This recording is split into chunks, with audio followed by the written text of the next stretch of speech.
গর্জন আর উন্নয়নের শিলান্যাস। মঙ্গলবার দুর্গাপুরে দেখা গেল দুটো ছবি একই সঙ্গে। অভিযোগ ছিল প্ল্যান বহির্ভূত নির্মাণ আর সরকারি জমি দখল। তাই মঙ্গলবার দুর্গাপুর নগর নিগম নামলো রাস্তায়। 14 আর 15 নম্বর ওয়ার্ডে চলল তল্লাশি। আর সামনে থেকে নেতৃত্ব দিলেন দুর্গাপুর পশ্চিমের বিজেপি বিধায়ক লক্ষণ ঘড়ুই। 14 নম্বর ওয়ার্ডের নতুন পল্লী, এখানে একটা বহুতলে প্ল্যান বহির্ভূত বিশাল জলাধার। বুলডোজার দিয়ে ভাঙার চেষ্টা হলেও কাঠামো এতটাই শক্ত যে ভাঙা যায়নি। তাই নির্মাণকারী সংস্থাকে 3 দিনের সময়, নিজেরা না ভাঙলে ফের অভিযান আর 3 গুণ জরিমানা। দেখুন, আগে সরকার যারা ক্ষমতায় ছিলেন সারা দুর্গাপুরের এই 54 ফুট নয় সর্বত্রভাবে অবৈধ নির্মাণের কাজ শুরু করেছিলেন। আর কবিবাবুর কাছে আর বড় একটা অংশের টাকা যেত ভাগ যেত। তাই কবিবাবু তার রাজত্ব কয়েক মাসের মধ্যে এত বিস্তার করেছেন, হাজার কোটি টাকা কামিয়েছেন। আর তার উদাহরণ হচ্ছে এটা। সারা 54 ফুট এলাকাতে ডিএম এর নেতৃত্বে কমিটি তৈরি হয়েছে। আমরা বলেছিলাম জমি এনক্লোজ করা হয়েছে, 3 তলা বিল্ডিং 6 তলা করা হয়েছে, রাস্তাকে উপরে বিল্ডিং বানিয়ে দেওয়া হয়েছে। সেইভাবে আমরা কমপ্লেন করেছিলাম। তার ভিত্তিতে ডিএম সাহেব, এসডিও, ডিএম, কমিশনার আমাদের এমএলএর হাতে নিয়ে কমিটি করেছিলেন। সেই কমিটির তত্ত্বাবধানে ছিলেন সুকেন ঘোষ, ইঞ্জিনিয়ার আছেন, তিনি এলাকা দেখছেন। তিনি আমাকে রিপোর্ট দিয়েছিলেন এসপি বিল্ডিং যারা বিল্ডার্স এই রাস্তার উপরে ইনক্লোজ করে সেফটি ট্যাঙ্ক বানিয়েছেন। সেই সেফটি ট্যাঙ্কে জলের ট্যাঙ্ক আমি খবর পাওয়ার পরে এখানে এসছি, জেসিবি নিয়ে এসছি। কিন্তু জেসিবি দিয়ে এই এত বড় কংক্রিট ভাঙা সম্ভব নয়। তাই যিনি করেছেন এই বিল্ডার যারা আছেন এসপি গ্রুপ, তাদেরকে পরিষ্কার বলে গেলাম, সামান্য উদাহরণ দিয়ে পরে বুলডোজার নিয়ে এসে পরে ভেঙে শুরু করে গেলাম। বাকি দায়িত্ব এসপি বিল্ডার, তারা দায়িত্ব নিয়ে পুরো বিল্ডিং যে মানে অবৈধ করা হয়েছে এই জলের ট্যাঙ্ক থেকে শুরু করে পুরো ভেঙে পরে আমাকে ছবি পাঠাবেন। এই দায়িত্ব ওনাদের। যদি আমাকে আসতে হয় আবার, তাহলে তার 3 গুণ ক্ষতি হবে, এটা করে যাচ্ছেন। আমরা শুরু করে গেলাম। শুধু এটা নয়, সারা দুর্গাপুর যেখানেই অবৈধ কনস্ট্রাকশন আছে, রাস্তাকে ইনক্লোজ করে বিল্ডিং বানানো হয়েছে, অবৈধ রাস্তা দখল করে নেওয়া হয়েছে, হেজ ল্যান্ড ব্যবহার করে নেওয়া হয়েছে, কারও রেহাই পাবেন না। শুভেন্দু দাদা বলেছেন, মুখ্যমন্ত্রী কলকাতা শুরু করেছেন, আমরা আজকে শুরু করলাম।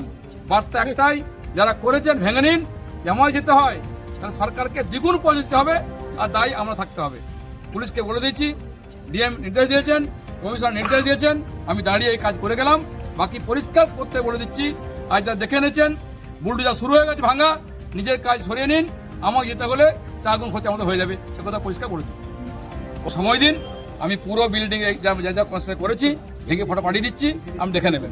ইঞ্জিনিয়ার আছেন, ইঞ্জিনিয়ার দেখছেন, ভেঙে পরে 3-4 দিনের মধ্যে পুরো ক্লিয়ার করে দেবেন। না ক্লিয়ার না করলে আমাদের যে আসতে হয়, ওনার বিল্ডিংটা কি হবে কিনা সেটা পরে ভাববেন। এটা ভাঙার কারণ হচ্ছে আমাদের একটা ছোট্ট ভুল আমাদের অজান্তে হয়েছে। এইটা আমরা যে প্ল্যান পাসের জন্য এটা আমাদের 8 ফুট সরকারকে গিফট করতে হয়, একটা নিয়ম আছে, এটা সরকারি নিয়ম। সেটা আমরা 8 ফুট গিফট করেছি। গিফটে যেমন বিল্ডিং ছেড়ে করতে করেছি, বিল্ডিং নিয়ে আমাদের কোনো ফাউল নেই। এবার আমরা এটা ছেড়েছি, আমরা জানি এটা রোডের কোনোদিন কাজে লাগে না, লাগতেও পারে না। সেই জন্য আমরা এখানে আন্ডারগ্রাউন্ড সেফটি ট্যাঙ্কটা করে দিয়েছিলাম। ভুলবশত এবার কর্পোরেশন থেকে সাহেবরা এসেছিলো, সুকেন্দা এসেছিলো মাপতে, যখন বললো এটা কেন করেছো, আমি স্যার এটা আন্ডারগ্রাউন্ড হয়েছে, বলছে না ভাঙতে হবে। ব্যাস এইটা আমরাও ঠিক আছে ভেঙে, তো বলছে না ভাঙতে হবে। তখন এমএলএ সাহেবকে রিপোর্ট দিয়েছে ওনারা, এমএলএ সাহেব নিজে এসেছিলো ভাঙতে জেসিবি নিয়ে। আমরা স্যার জেসিবি দিয়ে, ওই জেসিবি দিয়ে তো ভাঙা যাবে না, আমরা ম্যানুয়ালি ভেঙে দিচ্ছি, আপনাকে ছবি পাঠিয়ে দিচ্ছি, 4-5 দিন সময় দিন। কেন এই এত পুরো কংক্রিট, আমাদের ওয়াল কংক্রিট, উপরটাও কংক্রিট, ভাঙতে সময় লাগবে, আমাকে 4-5 দিন সময় দিন, আমি ভেঙে আপনাকে ক্লিয়ার করে ছবি পাঠাই। একই দিনে 15 নম্বর ওয়ার্ডের ভগৎ সিং নগর অভিযোগ রাস্তা দখল করে বহুতল। তাই জমির মাপজোক শুরু হলে দুই পক্ষের আমিনকে নিয়ে বিধায়কের সাপ কথা, পরিমাপে গরমিল ধরা পড়লে সঙ্গে সঙ্গে ভাঙা হবে, কোনো শিথিলতা নেই। 14 নম্বর ওয়ার্ডে প্রায় 50 লক্ষ টাকা খরচে 3টি নতুন রাস্তা শিলান্যাস করলেন লক্ষণ ঘড়ুই। আমাদের ধরুন প্রায় 9 বছর ধরে দুর্গাপুরে কর্পোরেশন ভোট হয়নি। আর ভোট না করার জন্য দুর্গাপুরে একাধিক রাস্তা, ড্রেন, জল, একাধিক সমস্যা আছে। আমাদের সরকার 2.5 মাস প্রতিষ্ঠা হয়েছে, প্রতিষ্ঠার পর থেকে আমরা কাজ শুরু করেছি। এখন সরকারি প্রকল্পের কাজ চলছে, অন্নপূর্ণা ভাণ্ডার, বিধবা ভাতা, বার্ধক্য ভাতার কাজ চলছে। কিন্তু আজকে আমরা 14 নম্বর ওয়ার্ডে নতুন পল্লীতে 3টি রাস্তা, সেই রাস্তার 51,26,931 টাকা আমরা এখানে শিলান্যাস করলাম। দ্রুত কাজ শুরু হবে। অনেক রাস্তা করতে করতে আধার হয়ে গেছে, সে কাজও শুরু হচ্ছে। দুর্গাপুরে এখন সামনে বর্ষা আসছে, রাস্তার ড্রেনগুলো ইনক্লোজ হয়ে বন্ধ হয়ে গেছে। 28 লক্ষ টাকা স্যাংশন করে ড্রেনগুলো পরিষ্কার কাজ শুরু করেছি। ব্রিজিং ছড়াচ্ছি। এই কাজ শুরু হচ্ছে পুজোর পর থেকে, ভোট হবে আর পুজোর পর থেকে দুর্গাপুরে রাস্তাঘাট, জল, বিদ্যুৎ সমস্যা আছে দুর্গার জন্য, কাজ এগিয়ে চলবে। আমরা এখন শুরু করেছি, আজকে উদ্বোধন করলাম, আর একাধিক রাস্তা আমরা শুরু করবো, যাতে বর্ষার আগে কিছু কাজ কমসে করা যায়। যেগুলো একবারে কাঁচা রাস্তা সেগুলো কমসে কম ইট পেতেও সমস্যার সমাধান করা যায়। যেগুলো সামান্য বৃষ্টি জল ডুবে যাচ্ছে, আমাদের জেসিবি ছাড়িয়ে পড়ে জল নিকাশি ব্যবস্থা করা যায়, এই সমস্ত কাজ শুরু করার জন্য এলাকায় ঘুরছি, খবর নিয়ে দেখছি এবং কাজ শুরু করছি।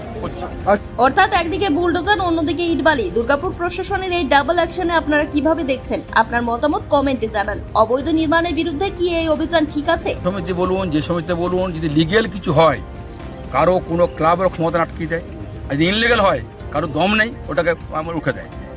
তো যা সত্য, যা সঠিক, সে কাজটা হবে। সেই কাজ যদি আমাকে যেতে হয়, আজকে আমি এসেছি, সেখানে পৌঁছাবো। কোনো ক্লাব ভাববেন যে ধমকি দিয়ে জমি কিনেছেন, এটা কাজ তৃণমূল ছিল, জমি কিনেছেন আপনি, ক্লাব পাশে ক্লাব আছে, 3 লাখ দে, ইটটা আমি দেবো, রডটা আমি দেবো, বালি আমি দেবো, ধমকিয়ে চমকিয়ে পয়সা নিতেন, সেটা বন্ধ করে দিয়েছি।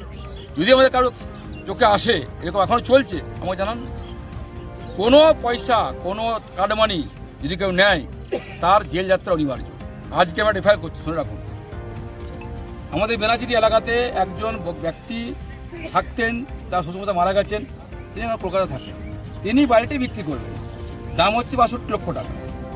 সে ওখানকার একজন কি বাবলা না কি নাম আছে, কি ক্যাবলা জানি না বাবলু কি বলছে, এরকম কি নাম, তারা ফোন করেছেন যে আমাদের 42 লক্ষ টাকা দিতে হবে। নাকি আরো করা হওয়া দরকার? কমেন্টে লিখুন। ভিডিওটি ভালো লাগলে লাইক করুন আর দুর্গাপুরের প্রতিটি খবর আপডেট পেতে চ্যানেলটি সাবস্ক্রাইব করে বেল আইকনটি টিপে দিন। দেখা হচ্ছে পরের ভিডিওতে।